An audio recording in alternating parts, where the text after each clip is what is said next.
Hello. Right, this is my second complete news, but that's of no news to you.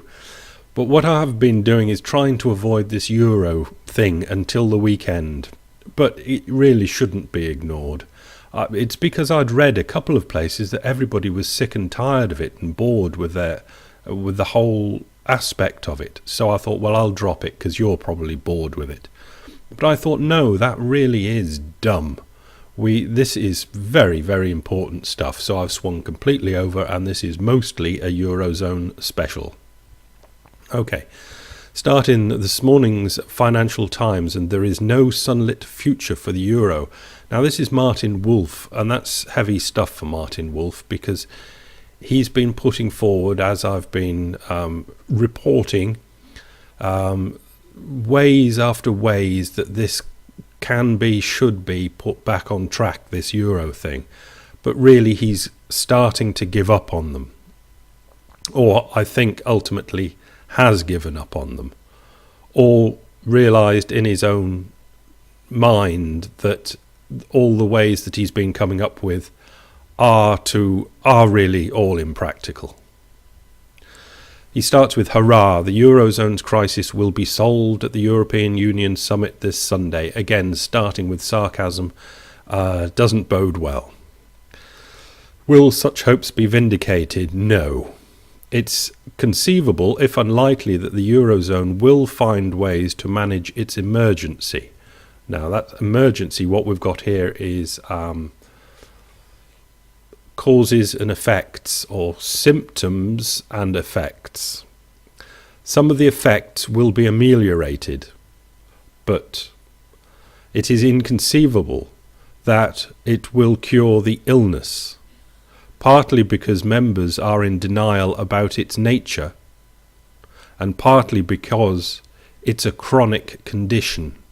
I think Martin has now realised that it is a chronic condition, and there is absolutely no remedy for a chronic condition. It is terminal. Okay. Prag Cap overnight picked up on the Martin Wolf article and praised its rationality and its depth. If you read both, the depth of pointing out what the actual causes are, not the effects, the causes, which are imbalances. And Cullen goes with beautiful explanation. Remember, the true fix to the Eurozone, the Euro crisis, is not throwing money at the banks or the EFSF. The true fix is resolving the currency imbalance, and that can only be achieved via the creation of autonomous monetary states. That's the splitting up of the euro. So we either need a breakup of the union or a full fiscal union, and then that full fiscal union would be a United States of Europe with a government, treasury and central bank capable of printing up money to buy bonds of the euro area members, states. Germany will fight fiscal union tooth and nail, but I am not sure they can fight this inevitability forever. In other words, somewhere along the line, Germany has to either go with it completely or go against it completely. This crisis will force greater action at some point, but who knows when that happens and how much longer they kick the can via temporary fixes. And that's obviously what we've got now and will have at the weekend and after the weekend. Worse yet, could the whole thing actually unravel? Cullen says he doesn't think so, but you never know. Germany could be buying time to minimise the damage for their big exit. One thing is clear, the resolution is on the table for the taking. How much more pain we have to endure in getting there is entirely up to the ability of the Europeans to work together and realise that they will never be able to work, or realise that they will never be able to work together. I won't go too deeply into that, but it's just not the working together. They can have meetings and pass resolutions together, but that doesn't make the overall system work. But a decision must be made, and it must be made sooner rather than later as the important. And this is what Cullen pushes, because he got humanity. And it must be made sooner rather than later as the poverty of millions of people hangs in the balance. And it really does. This whole idea of pushing peripheral countries, including Spain and Italy now, that is millions of people, pushing them into poverty. It's a big thing to be doing, and it's a really balancing thing. To hold the union together, we have to push a whole load of millions of people into poverty. Big thoughts. Ian Bremer on the A-list, yesterday's Financial Times, Germany will never leave the Eurozone. So kind of Cullen and myself, I think ultimately that is my favourite out now, that Germany will have a referendum and leave the Eurozone. I suspect what might happen would be that the politicians will get polls knowing that if they had a referendum, Germans will vote to stay in the Eurozone and do everything necessary, and all the political parties will do it, but then there might be a surprise vote by the people, something like that maybe. Otherwise, the political parties, it's inconceivable that Germany will ever leave the Eurozone if it was just down to the politicians.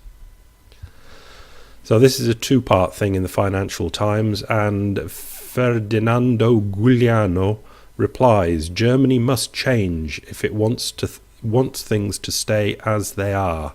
Germany's gut instincts towards the Eurozone crisis are evident in the country's coat of arms. The black eagle's wings stand proudly open. Its gaze is fiercely held. The display is there to instill fear and admiration into the weaker birds. And that's about the size of it. But I've highlighted the important part there. Germany must change if it wants things to stay as they are. And that one sentence is perfectly correct in my mind. And the problem in there is the highlighted bit. Germany must change. There is no way Germany will change, because they have this proud, open gaze, fiercely held, that they are doing the right thing. So why the hell should they change? And they will not change. Right. In the comment section of this article, I've brought this out. Germany does not want to be in the driver's seat. The whole drive of these articles was Germany has to take over and make the peripheral countries more like Germany. Again, ridiculous idea for two reasons. One, social, that Italians can't be like Germans, Greeks can't be, Spanish can't be, Portuguese can't be like German people. They're not that way made. For generations they are not that way made. And economically, you can't have everyone being mega exporters. Who's going to do the importing? Germany does not want to be in the driver's seat, and this is an important thing that's come over in a lot of these comments. Germany, with their Second World War and First World War, amalgamated war, angst, regret, still lingering there, want to be good Europeans, so don't want to be seen to be dominating things. Germany is happy with sitting on the back seat and whispering directions in France's ear. France is driving, of course, an important thing to understand. While Britain is sitting on the other back seat with a disgusted look on its face, fiddling with the handbrake every now and then and threatening to jump out of the driving car, to amused invitations by Germany and France to "Go ahead, you funny Englanders." Now, besides not fiddling with the handbrake from the back seat, that is a good bit of information. That France is driving this, and Germany is in the back seat, whispering what it really would like it to do, but France is doing the driving. You can see it in the Sarkozy-Merkel negotiations. They're not negotiations.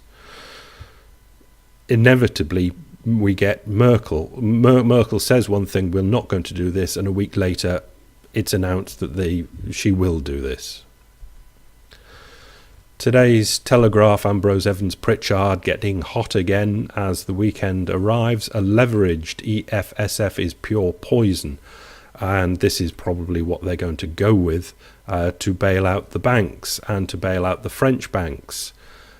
Just what Merkel said that they would not do last week. Big snag.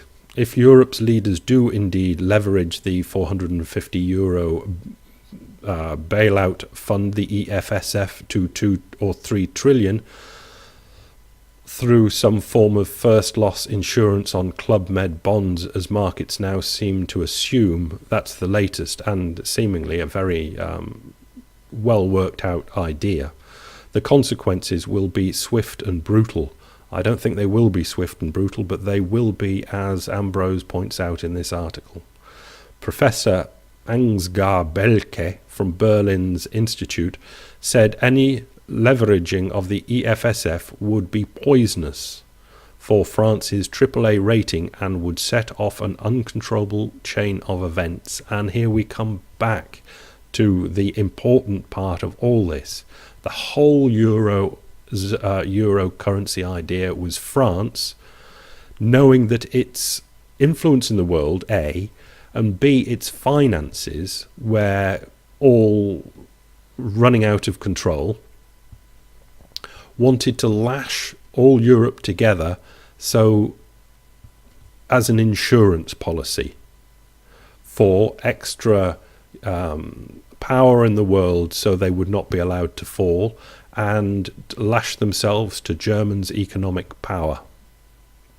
So France's economic resilience would be augmented. To my mind, that's all it's ever been. An ego trip and a realization of the failing finances of France. And the big turning point in the whole euro thing is the AAA rating of France. We know who the periphery are. We know who the central core is. We don't know which way France is going to fall. This morning's Financial Times Deutschland. Now, I'm not going to try the pronunciation, but I believe Schauble there is saying that the leverage on the EFSF will go up to 1,000 MRD euro, which I believe is $1 trillion. In other words, they will allow the leverage of the EFSF, something that they said they would not do last week, but only to the extent of 1 trillion, not the 2 or 3 trillion that Ambrose was talking about in the last article. It is again Germany being pulled along by France. They go a little bit. In other words, they think they'll be able to sell this to their Bundeswehrfassungsgereich. Not bad. Not good, but not bad.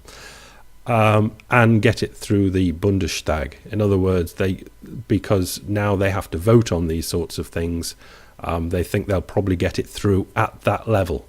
And when it's through at that level, and they need a bit more, they might get the next bit through. It is, in a way, all very pathetic. Financial Times again, French warning to the Euro summit. France warned on Tuesday that European unity would be at risk if Eurozone leaders failed to take bold action to tackle its sovereign debt crisis at a crucial summit the weekend. Just cranking it up, crank up the fear. In sharp contrast to signals from Angela Merkel, Germany's Chancellor, playing down the chances of a breakthrough, President Nicolas Sarkozy said, an unprecedented financial crisis will lead us to take important, very important decisions in the coming days. It's like France knows what it's doing in this case. They are very crafty, these French Eurocrat politician types.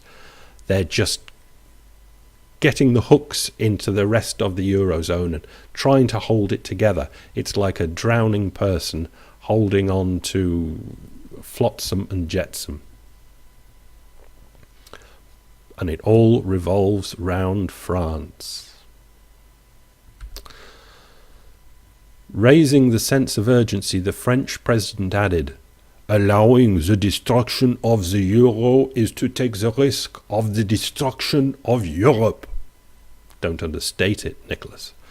"Those who destroy Europe and the euro will bear responsibility for resurgence of conflict, division on our continent." In other words, if you let the euro currency go, the Eurozone will fall apart, the EU will fall apart, and there will be World War III. It really is cranking up for big stakes. It's desperate nonsense, but desperate. As Moody's, the US rating agency, warned that France could see its credit outlook cut as a result of the growing sovereign debt emergency, Mr. Sarkozy alluded to his country's vulnerability were the Eurozone to fall apart.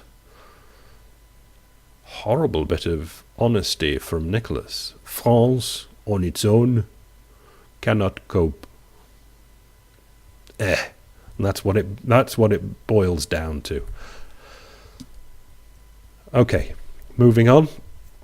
Policy and Politics, Financial Times, prize announced for Painless Euro Death Plan, and it's a painless Euro death plan. Lord Wolfson, some English lord, is putting up £250,000 to anybody that come up with a nice plan to break up the Eurozone in the best possible way. And that is good thinking. The Eurozone can't do it on their own. That would be heresy. Somebody else has to do it, so it's very good that somebody else is going to put together a plan for the breakup of the Eurozone, because they are going to need it. But staying in the UK inflation surges above 5%. 5%, it's gone to 5.2, that's quite big. And Mervyn King, boss of the Central Bank of UK, says the recovery is off track in the UK. Damn right it is. And off track and into the trees and maybe into the water it will go. And I'll leave you with a cartoon that I found quite amusing. Bye.